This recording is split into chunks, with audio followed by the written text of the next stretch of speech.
Olá, seja muito bem-vindo ao canal João Paulo Fonseca. Eu sou o pastor João Paulo Fonseca e com gratidão a Deus que nesse exato momento eu estou aí acessando o seu dispositivo, seja o seu celular, seu tablet, o seu notebook. Que Deus abençoe intensamente a sua vida. Hoje é dia de review e review de uma Bíblia de estudo que tem despertado a curiosidade de muitas pessoas. É um lançamento da editora BV Books. E nós aqui do canal João Paulo Fonseca já fizemos lives sobre essa Bíblia, já fizemos alguns vídeos trazendo as nossas primeiras impressões, mas hoje eu quero fazer um review completo desta Bíblia de estudo, que é a Bíblia de estudo LTT, literal do texto tradicional. A BV Books, ela sempre tem publicado materiais de apoio, Bíblias de estudo de diversas características, com temáticas diferentes, traduções diferentes. E hoje a gente tem uma Bíblia que traz a tradução literal do texto tradicional. Qual é esse texto? É o texto masorético para o Antigo Testamento, texto hebraico, e o texto grego do Novo Testamento, conhecido como textos receptos, que é o texto tradicional aí das Escrituras. Muita gente é adepta a esse texto, considera esse texto como o texto mais exato das Escrituras. E a BV Books trouxe aí uma Bíblia de estudo que trabalha nessa tradução. É uma obra muito importante, principalmente para você que quer ter assim, uma profundidade com relação às línguas originais. Tem dois tipos de capa, tem essa capa linda, uma capa maravilhosa, olha só, em PU, ela tem aqui as letras, né, em grego, olha que coisa linda. Um acabamento de primeira qualidade, tem uma espada aqui na parte de trás, dois fitilhos de marcação de página. Olha só, é baixo relevo, né? Tem na cor preta e na cor marrom. E também tem essa versão soft touch, que é uma capa um pouco mais rígida, né? Mas é uma capa artística muito bonita também. A BV Books aí trouxe esses dois tipos de capa. Na descrição do vídeo tem um link para você estar adquirindo. É uma ferramenta que eu considero muito importante para você ter assim um conhecimento sobre os idiomas originais de uma forma um pouquinho mais acessível, já que é uma Bíblia em português. Vamos deixar de conversa, vamos para o review, deixa o seu like. Se você não é inscrito, se inscreva. Bom, é uma Bíblia que não é tão pesada, não é tão volumosa, mas a gente percebe que é uma Bíblia que tem muito conteúdo, só que pela grossura. Olha só, um acabamento de primeira qualidade. A BV Books sempre preza pela qualidade. A gente tem aqui uma encadernação muito boa. O papel não é aquele papel mais grosso que a gente encontrou, por exemplo, na Bíblia de Spurgeon, na Bíblia, algumas outras Bíblias da BV Books, é uma folha um pouquinho mais fina. E a gente percebe que ela não é só preta e branca, né? Tem aqui o vermelho em destaque também nessa tradução. Lembrando que é um trabalho feito pelo Hélio de Menezes Silva. Ele é o responsável pela tradução e também pelos estudos que essa Bíblia possui. Aqui tem a ficha catalográfica. Vale ressaltar que é uma Bíblia que foi lançada anteriormente por uma outra editora. Essa editora encerrou as atividades e hoje a BV Books ela assumiu aí a impressão desta Bíblia, a publicação dessa Bíblia, que é um trabalho feito aí pelo Hélio de Menezes, um trabalho de muitos anos, né? A gente tem aí mais de, acho que ele começou, salvo engano, né? Em 1997 esse trabalho. Então aqui a gente tem em português agora uma tradução literal dos textos receptos para o Novo Testamento e masorético para o Antigo Testamento. Então, a gente tem aqui de início, né, o sumário, uma dedicatória. Aí a gente tem aqui alguns agradecimentos. Realmente ele começou em 97, eu até marquei aqui, encerrou aí 2020, né, a versão final, que tem uma nota do editor, Cláudio Rodrigues. Quero agradecer mais uma vez a BV Books, que é parceira aqui do nosso canal. Nessa parte da introdução da Bíblia, a gente tem todas as informações necessárias para você conhecer o trabalho do Hélio de Menezes Silva, que foi o responsável pela tradução. Então eu recomendo, se você ainda não comprou o material, se você já comprou, ou quando você comprar, leia essa parte. Aqui tem explicações sobre o texto base, sobre as traduções que também utilizam o mesmo texto. Então ele coloca aqui em português as traduções que existem e também em outros idiomas. A gente tem aqui uma explicação do método que ele usou para fazer a tradução, qual o texto que ele seguiu. A gente tem também a forma que ele traduziu, se foi a equivalência formal, se foi paráfrase, enfim. Então essa parte aqui é muito importante. Ele traz aqui o método de tradução, ele traz também a organização do texto. O que seria isso? Como o texto bíblico foi organizado. Então ele explica como utilizar essa ferramenta, tudo nessa parte. Então, recomendo a leitura dessa introdução. Se você não entender, lê de novo, porque é muito importante. E aí a gente já entra no texto bíblico. É uma Bíblia que ela não tem tantos recursos junto ao texto bíblico. A gente não tem introduções aos livros, introduções aos blocos de livros, introduções aos testamentos, porque ela é uma Bíblia de estudo, porque ela possui notas de estudo também, e muitas das vezes são notas de estudo voltadas aí à tradução ou explicações exegéticas, enfim, são notas do Hélio de Menezes também. Aqui a gente tem um exemplo do texto bíblico organizado de forma corrida, não é em colunas, e as notas de estudo também. A gente percebe um espaçamento de página muito bom. Vou passar aqui para vocês, olha só. Então dá para ler tranquilo. O material da folha é um bom material. Lembrando que a borda das páginas ela não é aquele dourado brilhoso, mas ela é uma borda tingida. E o outro detalhe, peraí, deixa eu voltar aqui porque eu já estou amassando aqui as folhas, né? E o outro detalhe também é o tamanho da letra do texto bíblico. Vocês estão percebendo que é uma letra muito confortável. Tamanho muito bom. O número do versículo também está num tamanho muito legível. E é uma Bíblia que também tem subtítulos. Então a gente tem o texto, olha só, e abaixo as notas de estudo. Quero chamar a atenção também para alguns detalhes que nós encontramos no texto bíblico. Então aqui tem o número do capítulo e o nome do livro, facilita na hora de procurar. Olha só, você pode procurar dessa forma, é bem mais ágil. E o outro detalhe que eu quero chamar a atenção é a organização do texto, né? A gente encontra também palavras em vermelho, olha só. Não só na cor preta, mas alguns versículos ou partes de versículos na cor vermelha. O que seria isso? São palavras aí oriundas da Trindade. Então, toda essa explicação, você está aqui no texto e vê essas formatações diferentes. Lá na introdução ele explica. Eu vou explicar uma por uma para vocês compreenderem, tá bom? Vamos ver aqui em Gênesis mesmo, para a gente trazer um pouco dessa explicação. Então, olha só. Aqui a gente tem Gênesis 1 em vermelho, o número do capítulo, está dessa forma como se fosse o subtítulo, e abaixo tem um subtítulo. Então ele começa aqui a tradução, no princípio absoluto de todas as coisas. Olha só, Deus criou, aí tem aqui, a partir do nada, está entre parênteses e riscado. E todas as coisas está em itálico e num tamanho menor. Lá na introdução ele explica o porquê essa parte do versículo se encontra dessa forma. Então a gente vai se deparar com palavras em itálico, né? Dessa forma, pequenininha. Palavras em itálico, sublinhadas, entre parênteses, riscada. A gente encontra também, olha só, algumas outras, os versículos, como eu disse para vocês, de forma na cor vermelha.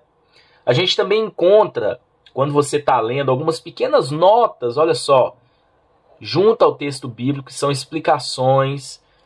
Então, tudo isso a gente tem explicações lá na introdução, tá?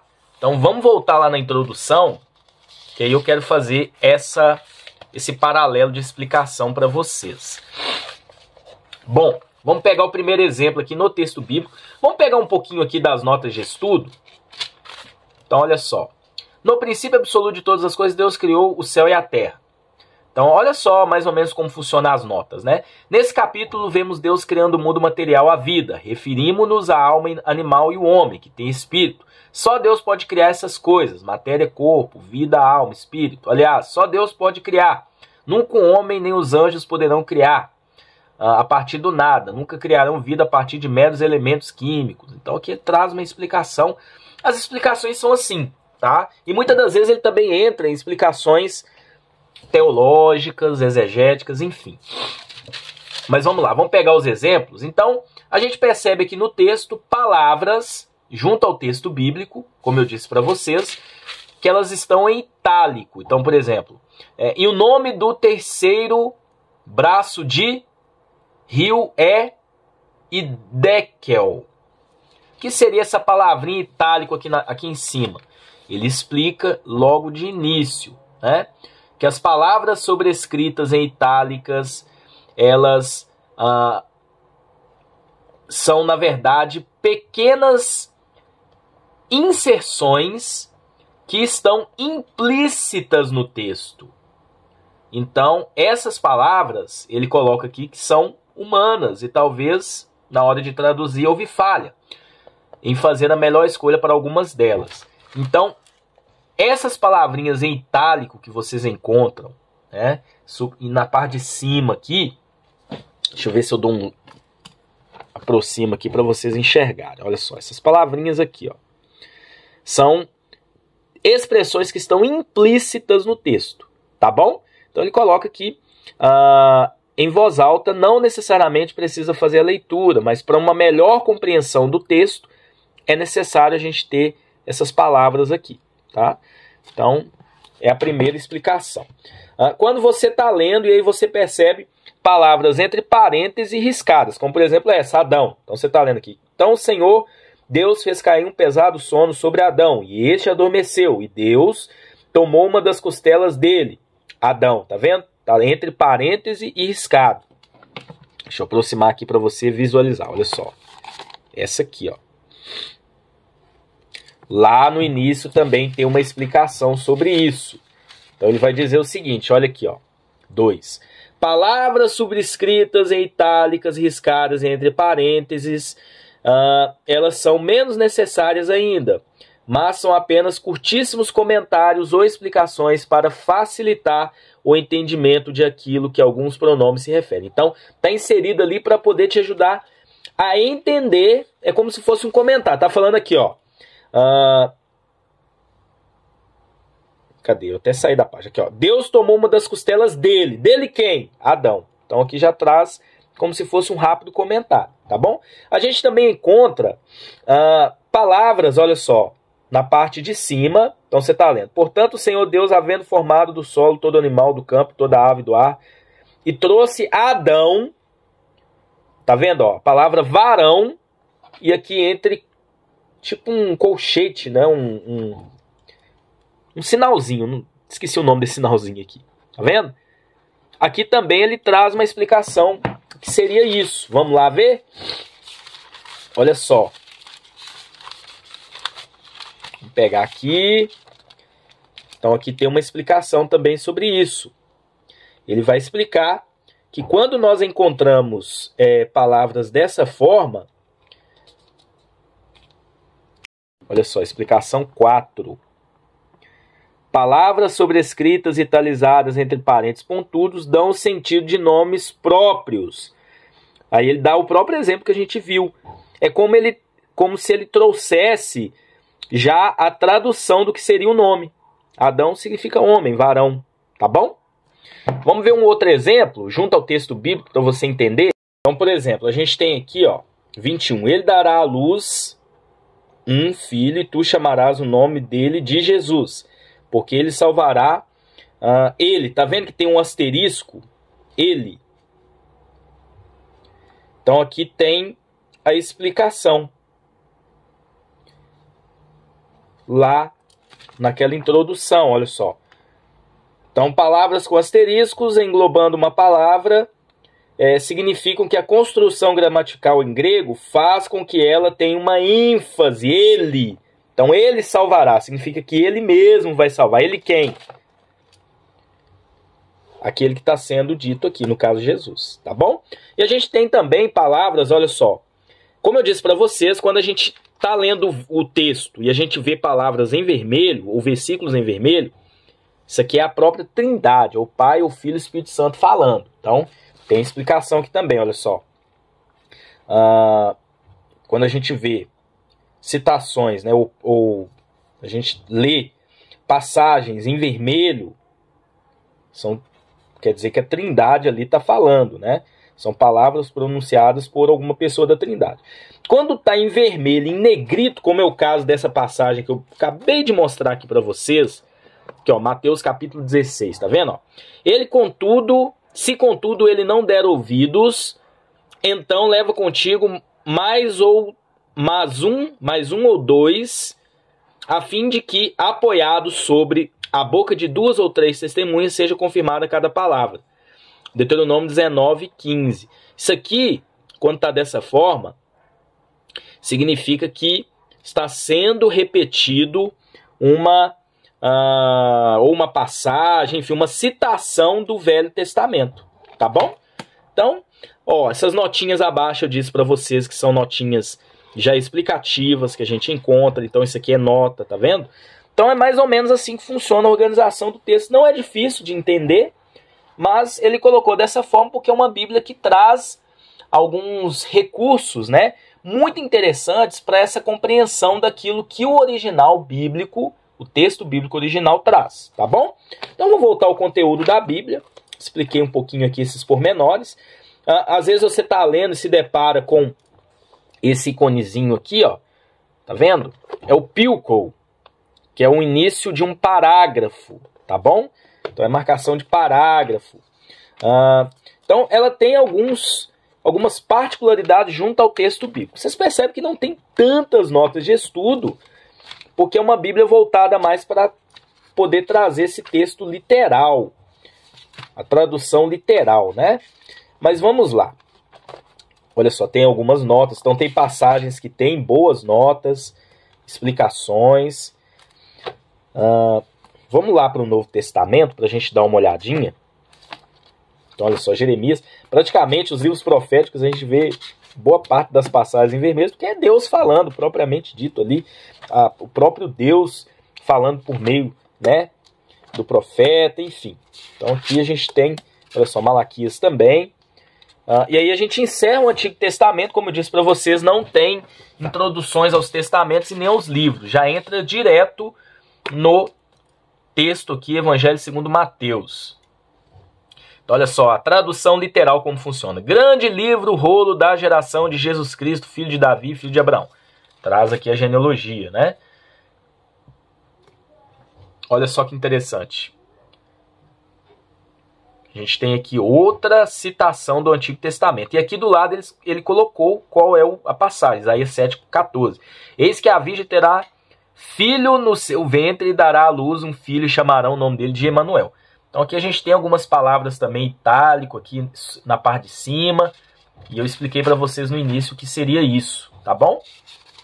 Então no Novo Testamento tem mais notas de estudo. A quantidade de notas aqui, né? Então aqui ele vai trabalhar um pouquinho dentro da linha teológica dele também, né? Ele tem uma linha teológica definida, que ele explica algumas coisas citando aqui. Ele vai muito no original, olha só, por exemplo, né? Que tem uma explicação sobre a palavra Senhor. Sempre que o Novo Testamento grego traduz o hebraico Yahvé, Jeová em citações o traduz como Curios, Senhor. Portanto, Jeová deve ser sempre traduzido como Senhor. E o Senhor, tão usado em relação a Cristo, deve ser basicamente entendido como sinônimo de Jeová. Tá vendo? Boas explicações vocês encontram também. O Novo Testamento tem muitas explicações. Olha o tanto de nota. Isso aqui é texto bíblico e abaixo notas de estudo. Então, é uma Bíblia importante para você também fazer comparações, já que aqui a tradução é literal. Qual foi o método que ele usou? Equivalência formal. E trouxe uma tradução literal do que está lá no original, né?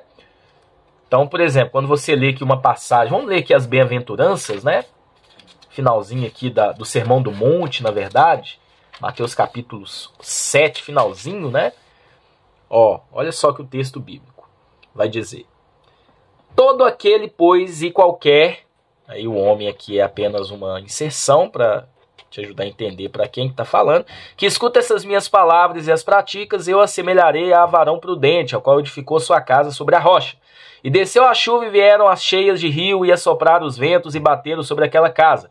E ela não caiu porque tinha sido alicerçada sobre a rocha.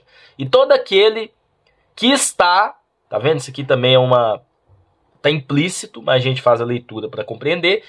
Isso aqui é o que está no original. Isso aqui tem implícito. Escutando estas minhas palavras e não as pratica, será comparado a um varão insensato que edificou sua casa sobre o solo de areia. Então aqui tem um pequeno comentário, a gente não lê, a superfície do solo de areia. Desceu a chuva e vieram as cheias de rio e assopraram os ventos e bateram sobre aquela casa e ela caiu e foi grande a sua queda.